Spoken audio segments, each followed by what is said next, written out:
Hello there guys, this is James from James and Azza, and I'm going to be playing Monster Hunter 3 Ultimate for the Wii U.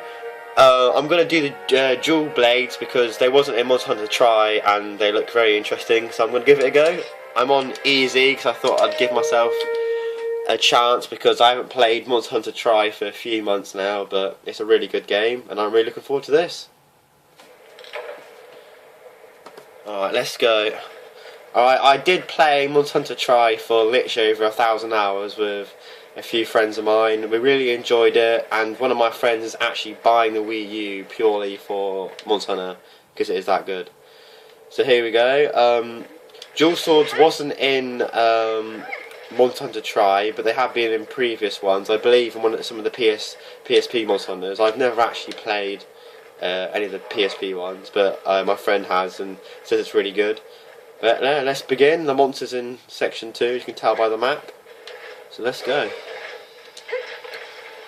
But no, one of the things I'm really interested in is the 3DS capabilities with the Wii U. So, Digger's Monster Hunter, it's one of these games which I'll just turn it down a little bit. It's one of these games which you have to invest a lot of time in, but if you do, you get very well rewarded for doing so. And like, I actually am probably going to buy both copies, and you can tell I'm playing terrible at the moment because I'm trying to talk. And let me just get in, put a few kills in.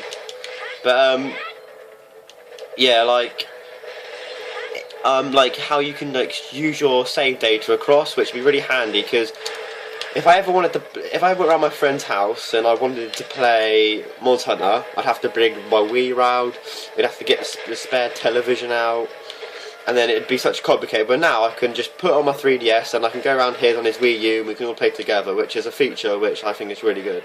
And like, if you can get over 1,000 hours on this game, and this is like twice as big as Tri, so I could potentially get 2,000 hours on this game. So I think it's going to be worth buying 2 copies of it. So. Well, there's been a few changes with some of the weapons. Like, for instance, a longsword, which was a quite popular weapon in Tri because it was slightly overpowered, and they've changed a few of the features, like the spirits gauge and stuff. They just made it a bit more balanced, so because it was a bit overpowered. And you can guarantee that if someone had a longsword, it was normally someone who just hit that level because that was a very popular weapon. I wouldn't say it was that popular with like the pro players, but within like medium sort of players, it was like really popular. So I was more of a hammer guy, to be honest. I really enjoyed the hammer, so just like really enjoyed the weapon. Alright, let's kill this thing. I mean, this monster wasn't in Tri, and it's actually quite a unique monster as it's how it moves. And a thing that a lot of Monster Hunter fans will say is Tri was known for being, although it didn't have the most monsters, it had the best quality of monsters. So how they move, and by looks at this new monster, they've definitely kept that up of like how how it reacts and the animation of it, just how it reacts. It's really good and high quality, which I love to see. So I just get some kills into here. Go hit them hitboxes, but oops. But no, seriously, like, one of my complaints with Tri is the Wii Remote to Nunchuck was absolutely terrible controls. I mean, I had a friend that used them. How the hell he used them, I don't know. And let's be honest, the classic controller was not the best controller in the world. It was a pretty shocking controller. But now you can use the Pro controller, the classic controller again, which you have been an idiot to use, and the gamepad. And actually, I'm using the Pro controller at the moment, and it is working so well. It's just a much better. It's similar to using the Classic, but it's just such a better controller. The gamepad is quite interesting. You can still use the gamepad with in-play, which could be handy. Like, there's a new feature where you can lock onto the monster, and if you just press L, I believe, the camera will instantly lock onto the monster, which is actually quite a nice feature, and it actually works even better on the 3DS, which is quite nice. Alright, let's attack this thing. Oh yeah, also, there's some new minions in this game. As you can see, there's two with me at the moment, and I believe that they're carrying this on for online, so there's only 2 of you in a fight. I believe there'll still be 4 of you. There'd just be 2 Chachas, I believe they're called. which would be interesting because it was the cats last time, which was, I think, was the first time I actually put them in the game as an actual character, which was a bit weird, but right. Okay, one of the things I'm really excited about is a thing called G rank, which is basically like the hardest level of quest, which wasn't in Try, and it's going to be so difficult, but I can't wait because with Monster Hunter there was low and high, and now there's low, high, and G, which I'm really looking forward to. It's going to be really hard. Like, they've got a monster called Latrion, which is one of the last monsters in Try. They've got a G rank of that, which the thing is with G rank, the monsters actually gain like new attacks and they act slightly differently, so even if you mastered it in higher, they could do a whole completely new move that could counteract your, what you're planning to do.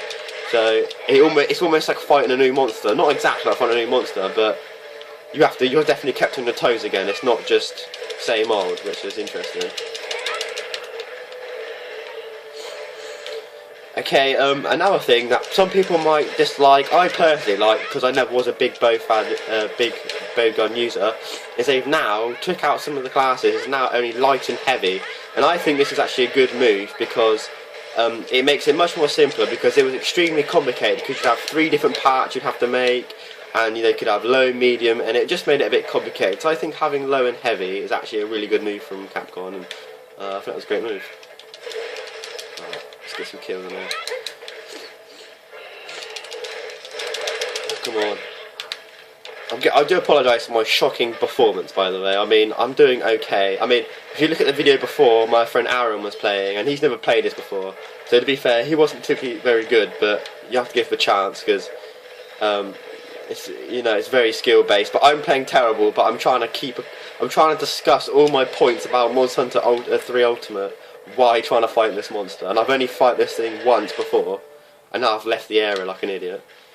I mean, a lot of my friend Aaron said like he was a bit surprised at the loading times every time you go out to different sections, and the thing is, they're so quick it always becomes second nature after you play it, and actually it doesn't bother me because sometimes you can be fighting a monster for 10-15 minutes in one section, so actually it doesn't really bother. And like the thing is, monsters can spawn from anywhere. Like, there's, you can have a Rathian could fly down like right now and start attacking me out of the blue, so that's why constantly has to reload, because things can constantly be changing within the environment and things. So I mean, the thing is, the graphics are interesting things because like there's some parts of the game that look like they've definitely like rendered into HD and they've definitely done some improvements.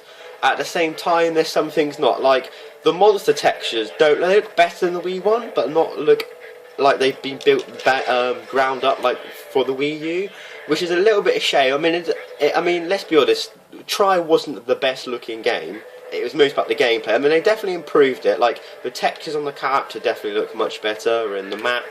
But I mean, it's a bit of a disappointment. But I mean, I just love the game. I never really played it for the graphics. I mean, it'd be nice to have better graphics, but you don't play Monster Hunter for the graphics. You play it for the amazing gameplay and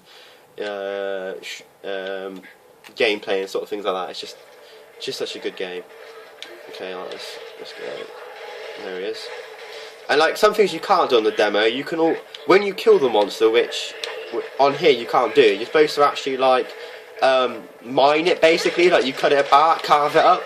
You carve it and you can get materials which you can use to sell or build new armour. That's like half the point of the whole game, which you can't do on here, which is a bit disappointing. And also you can, like, if you see that purple crystal over there, that's a place where you can mine stuff as well, sort of similar thing. But yeah, that's a big feature, but they don't show on here. I understand why they don't show it, because nothing you can do with it, but it would be nice to show, you don't just kill monsters for the crack. You either have to capture them sometimes, it depends on the quest. But sometimes you capture, sometimes you don't. Okay, it started to limp, which means it's nearly dead. I mean, in this game, which is another feature I love, is that the monster doesn't have a health bar. You have to kind of learn its language to know when it's in, if it's nearly dead or not, which is one thing you need to do, which I love about this. So there will be no life bars. It's all about like learning if it looks, is its horn fell off, is its tail being cut off, is it limping. Like some monsters have a rage mode, which normally means they're near death because they have a rage mode. Oh, I've killed it. There you go, guys. I hope you enjoyed this video. Please give a like if you liked it. I'll definitely do another one of the harder quests if I get enough views and likes. But thank you guys for watching, and goodbye.